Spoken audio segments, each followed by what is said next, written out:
Assalamualaikum Bu Cucu, minta waktunya sebentar bisa? Waalaikumsalam Bu Tia. Iya, kami bisa meluangkan waktu. Ada yang bisa saya bantu? Ya Bu, maaf nggih, waktunya jadi tersita. Wawancara sebentar Bu, ini tanya-tanya tentang pengambilan keputusan sebagai kepala sekolah di SDN Unawa Kartika. Selama ini bagaimana nggih kalau ada misalnya ada kasus-kasus yang dilematis, yang dilema etika atau bujukan moral gitu, cara mengidentifikasinya seperti apa Bu? Di sekolah kami, cara pengidentifikasian ketika ada dilema etika atau bujukan moral, ya kami di lapangan dengan mengadakan pengamatan yang terjadi dalam kelas, di mana anak tersebut memang kalau kita lihat dia begitu berprestasi di dalam salah satu contoh olahraga ya, tapi untuk tugas-tugas sekolah kok kurang memperhatikan. Jadi pengamatan yang kami lakukan di kelas, kemudian kita melihat anak tersebut. Jadi kalau misalnya ada kasus-kasus yang pandai olahraga tapi dia tugasnya tidak terselesaikan seperti itu, termasuk dilema etika.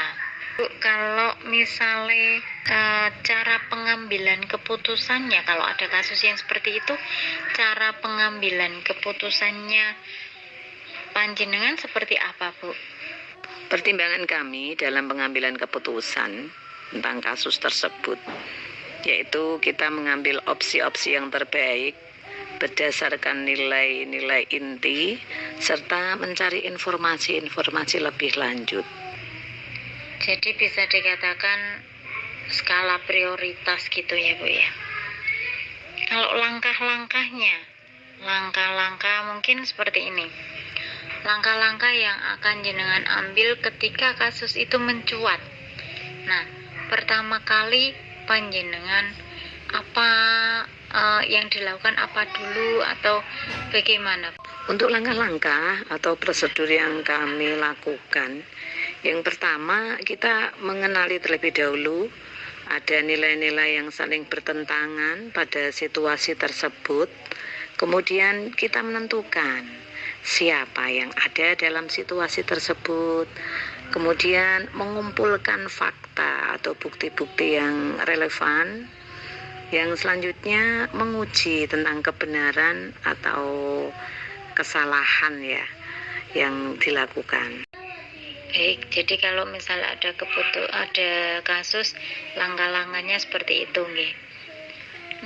Nak dari langkah-langkah tadi yang paling efektif, mungkin yang paling efektif sebelum atau mungkin bahan untuk pengambilan keputusan yang paling efektif menurut Ibu yang bagaimana? Tersebut itu yang paling efektif kita ya selalu berkolaborasi atau bekerja sama dengan wali murid siswa tersebut agar ada kesepakatan dalam memberikan arahan atau pendidikan atau perhatian antara anak tersebut dengan kegiatan yang dilakukan dan pada KPM yang dilaksanakan dan tugas-tugas. Iya Bu. Untuk efektif yang seperti itu ya, kalau ada nggak tantangan gitu dalam pengambilan keputusan, misalnya kalau mau mengambil keputusan itu kan biasanya kita gitu ya, kalau mau mengambil keputusan itu aku kok gak penak karo iki, naik kita gak penak karo iki, itu ada tantangan dalam pengambilan keputusan itu memang ada, karena apa yang kita putuskan, apa yang kita ambil itu belum semua orang itu bisa menyetujui atau istilahnya samalah dengan pendapat atau pemikiran masing-masing, sehingga dari keputusan tersebut juga masing-masing orang masih memiliki kecenderungan untuk ego atau individualisnya yang sangat tinggi. Jadi pasti ada nih tantangannya ya, sebelum atau mungkin sesudah pengambilan keputusan itu pasti ada tantangan. Nah, kalau pas ada kasus gitu, mungkin panjenengan punya tata kala atau punya jadwal tertentu dalam penyelesaian kasus. Untuk tata kala atau jadwal tertentu tentang penyelesaian suatu kasus tersebut kami tidak memiliki ya, karena apa ya, kegiatan atau hal-hal tersebut itu terjadi tidak secara menyeluruh.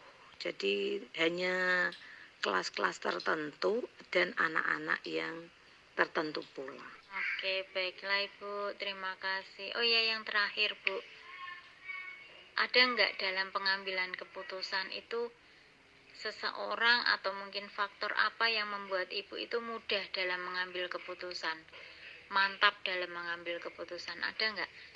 Ya mungkin ya seseorang atau faktor lah, kalau misalnya bukan orang ya, faktor apa yang membuat panjenengan itu mudah dalam mengambil keputusan dalam pengambilan keputusan, sehingga kami bisa memutuskan sesuatu itu dengan mudah dan membantu saya dalam pengambilan keputusan tersebut memang ada. Kita mempunyai teman-teman yang memiliki wawasan pengetahuan yang luas dan mempunyai tekad untuk memajukan dunia pendidikan. Jadi kami tidak dari diri saya sendiri, karena sekolah itu adalah milik kita semuanya, sehingga dalam pengambilan keputusan saya selalu berbicara atau tukar pikiran dengan para teman-teman atau para. Baik, terima kasih atas waktunya. Semoga wawancara ini buat pelajaran bagi saya. Ya, demikian Ibu yang bisa saya bantu. Insya Allah wawancara ini bisa bermanfaat, dan jangan segan-segan nanti Ibu dan teman-temannya ya. Jika kami dibutuhkan, kami siap untuk membantu.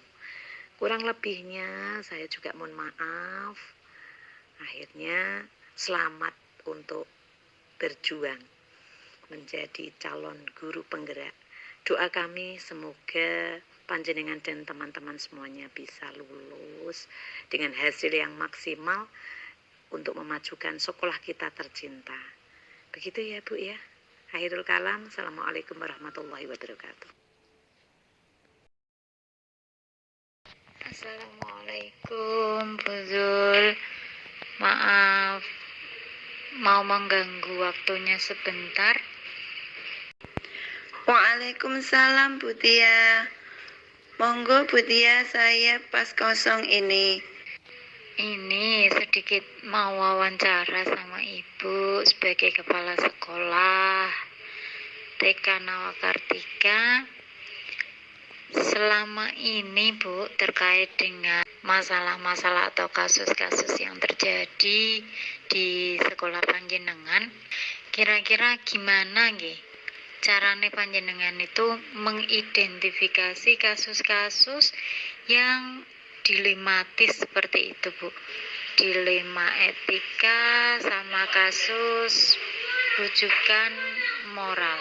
Tentang cara identifikasi kasus, kalau kasusnya tentang sopan santun, kenakalan anak, atau biasanya kalau di TK itu ada anak yang belum mengerti dengan maksud kita, akhirnya nangis, dan orang tua dikira gurunya galak. Itu saya menganggap dilema etika.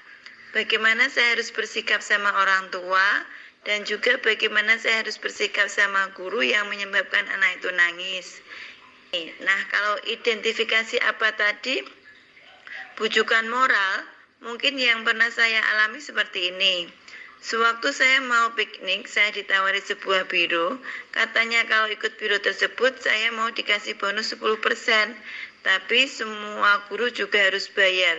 Nah, itu mungkin ya yang termasuk bujukan moral. Oh gitu ya Bu ya. Jadi kalau ada kasus yang berhubungan sama kesopanan itu termasuk kasus dilema etika, dan kalau misalnya ada kasus yang nyimpang seperti itu bujukan moral gitu ya. Nggih. Kalau itu Bu, untuk pengambilan keputusannya caranya panjenengan menjalankan pengambilan keputusannya itu bagaimana? Ya, selama ini alhamdulillah tidak banyak ya yang saya anggap dilema. Karena menurut saya selagi ada dua kepentingan yang sama-sama benar, saya ambil yang prioritas dulu, yang utama dulu. Gitu, dan yang terpenting adalah adanya komunikasi. Ya, contohnya tadi wali murid sama guru.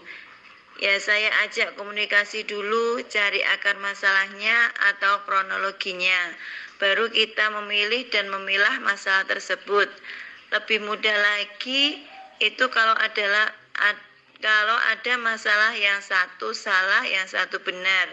Ya, konfirmasi mawon sama yang salah supaya memperbaiki kesalahannya serta tidak mengulang hal yang sama lagi. Oh gitu nggih. Kalau langkah-langkahnya ada nggak Bu? Kalau misalnya jenengan mau mengambil keputusan itu ada langkah-langkahnya yang harus dipertimbangkan apa atau prosedurnya apa gitu? Langkah-langkahnya ya studi kasus dulu Bu Tia, dilihat kronologinya, kemudian cari tahu pelakunya, cari informasi lain yang mungkin bisa digunakan untuk bahan pertimbangan sebelum memutuskan sesuatu. Jadi kalau saya tipenya agak hati-hati, kalau ada kasus yang menyangkut dilema-dilema seperti itu, harus benar-benar jeli dulu biar tidak salah membuat keputusan. Kalau selama ini yang jenengan anggap hal-hal yang efektif dalam pengambilan keputusan yang bagaimana? Khususnya yang dilematis ini Bu, yang dilema etika gitu. Hal yang paling efektif memang komunikasi dengan pelakunya langsung, atau paling tidak komunikasi dengan saksinya dulu. Soalnya kadang kalau ada masalah, lah kita langsung tanya hanya pada satu orang, bisa jadi miskomunikasi dengan pihak lain. Gitu nggih. Jadi komunikasi yang terpenting ya untuk cara yang efektif. Kalau hal-hal yang menjadi tantangan Ibu dalam pengambilan keputusan itu yang seperti apa? Wah, kalau ngomong masalah tantangan, saya ini banyak sekali tantangannya. Kadang kita itu dianggap tidak adil karena harus membela salah satu. Terus kita juga kadang salah ambil keputusan karena informannya kurang tepat. Kadang juga dari dua kebijakan itu mengandung unsur pendekatan. Jika juga jadi tantangan bagi saya, jangan sampai kita itu merugikan orang lain, apalagi yang dirugikan murid. Memang kalau bareng sama orang banyak itu nggak bisa 100% bisa mengikuti kita, setuju dengan kita gitu nggih. Nah, selama ini kalau panjenengan pas ada kasus gitu punya nggak tata kala atau mungkin jadwal tertentu setiap bulan atau setiap minggu dalam menangani masalah itu dijadwalkan, ada jadwalnya gitu, ada enggak Bu? Kalau tak kala atau jadwal untuk menyelesaikan masalah sih tidak ada Bu Tia. Kalau ada kasus memang segera ditangani, hanya saja terkadang memang ada kasus yang butuh sedikit waktu untuk menyelesaikannya. Ya misalnya butuh musyawarah dulu, ya memang saya buat jadwal. Tidak bisa langsung ditangani saat itu juga. Tapi saya selalu ingin agar semua masalah itu segera selesai. Terakhir nih Bu, kalau mungkin dalam pengambilan keputusan jenengan, apa sih atau faktor atau mungkin ada seseorang yang membantu biar mempermudah dalam panjenengan mengambil keputusan, ada enggak yang seperti itu Bu? Kalau seseorang yang membantu saya dalam pengambilan keputusan ya pastinya yang bersangkutan ya. Tapi saya sering kok kalau ada masalah yang dilematis gitu larinya ke suami dulu, minta pencerahan, minta arahan sebelum saya mengambil keputusan. Soalnya kalau kita ada masalah dan kita cerita sama suami itu sudah mengurangi beban. Nah, setelah itu kalau beban kita berkurang, kita jadi bisa berpikir jernih. Walaupun kadang suami saya ya tidak ngasih solusi, tapi setidaknya sudah mendengar kata kita. Terima kasih ya Bu Zul atas waktunya. Saya kira ya wawancara ini cukup segini dulu. Alhamdulillah sih sudah ada pencerahan untuk saya. Terima kasih sekali lagi. Sami-sami Bu Tia, saya juga terima kasih. Semoga dengan begini saya dapat membantu Bu Tia.